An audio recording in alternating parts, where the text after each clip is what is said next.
All right, diving in today, and get this, our sources are presenting a pretty unique take on empathy. They're saying you don't necessarily have to walk in someone else's shoes to genuinely empathize with them. Yeah, that's right. In fact, they suggest it's about something much, much deeper than that. So that's what we're here to unpack, right? Like, what Yeah. actually is empathy then? Exactly. And what are some of those things that kind of get in the way, those barriers? Okay, so I'm looking at the text here, and right off the bat, it really emphasizes this whole idea that true empathy, it's not about having those like identical experiences. No, it's not about matching experiences. It's more about, really listening and truly recognizing those emotions that someone else is expressing. And it's that genuine effort to understand their unique perspective. I get that, yeah. It's more like connection than like cloning experiences. Exactly. All right, so then if it's not about saying, "Oh, I've been there," then what does true empathy actually look like? So the text here, it highlights a few key things. Mm-hmm.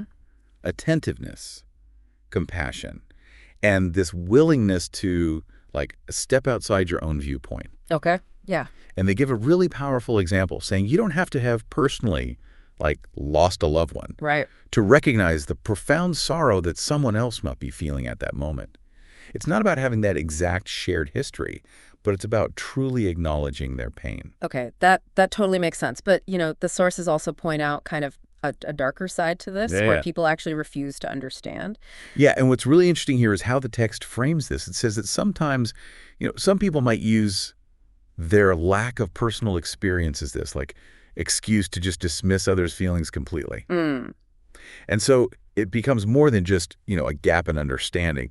The source actually identifies it as a real lack of care. And that really has a huge impact on the other person, leaving them feeling unheard, completely invalidated, isolated. It's almost like the difference between saying, I can't even imagine what you're going through, but I can see you're hurting, versus just shutting down completely. It's like a wall goes up. Exactly, yeah. Okay, so then taking a step back, what is it that even causes this lack of empathy in the first place? Like, why is it so hard for some people? Well, the sources kind of offer a couple of possible explanations for this. For some people, there might just be a natural emotional disconnect, like they're just wired that way. Not there, yeah. But then for others, it seems to really come down to more of a lack of effort. Interesting. Like they just lack that will Yeah. to actually engage with someone else's emotional state. And the text even uses the pretty strong term here. It calls it a hardened heart, which is pretty powerful imagery. A hardened heart. Wow. And it's interesting because building on this whole idea of a hardened heart, the sources actually go on to offer this really profound perspective on how someone might actually be able to overcome that. Yes, exactly. Mm. The text argues that to truly transform a hardened heart, really make a change there, it actually takes something more than just our own human effort. More than just trying harder, basically. So they're proposing that a real, genuine shift towards empathy actually requires this deeper change of heart. And according to this perspective, this kind of change can only come from, God. So that brings us to the biblical reference, right? To Ezekiel 36.26, Right. the whole promise of a new heart. Could you maybe break that down a bit more based on what the source says? Absolutely. So the text interprets this stony heart, the one we were talking about, Mm. as being really resistant, cold, dismissive of others' feelings. Mm-hmm.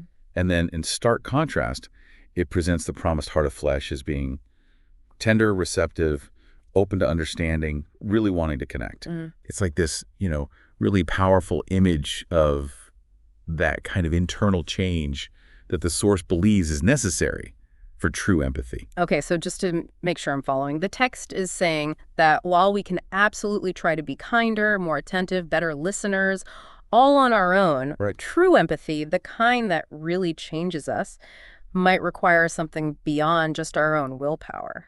That's exactly the argument they're making. Okay. That while we can definitely cultivate kindness and become better listeners through our own conscious effort, that truly deep, profound empathy, the kind that leads to genuine compassion and love that extends beyond just our own limited experiences, well, the source attributes that to what it calls a divine transformation. Huh. So without that, are they saying we can't really be truly empathetic? It seems like they're implying that without this deeper transformation, our empathy might stay somewhat surface level. Wow, that's a lot to consider. Yeah, it is. All right, so let's try to sum up this deep dive. We've learned that empathy isn't about having the exact same life story as someone else. Yeah. It's about truly engaging with their emotions, their experiences, and trying to understand their perspective. And doing it all with genuine care, that's key. Absolutely. But then we see that a major roadblock to empathy is this refusal to even try to understand, which the source really connects back to a lack of care or that hardened heart. And ultimately, the text proposes that to develop a truly compassionate and empathetic heart, we need a much deeper, more fundamental shift within ourselves. And that maybe that shift could be facilitated by a divine power. Potentially, yeah. That's the idea they're putting forward, Yeah. like the one described in that passage from Ezekiel. Wow. Okay. Well, that leaves us with, I think, a pretty big question for our listeners. Considering this whole perspective from our sources today, this idea of us trying to be more empathetic, balanced with the possibility of this deeper, more fundamental change within us, Hmm. where do you think that balance lies? Where do you see the balance when it comes to fostering genuine empathy in your own life, your own interactions? I think that's something worth reflecting on. Definitely, yeah. All right. Well, on that note, thanks for joining us for this deep dive, It's been a pleasure. and we'll catch you next time.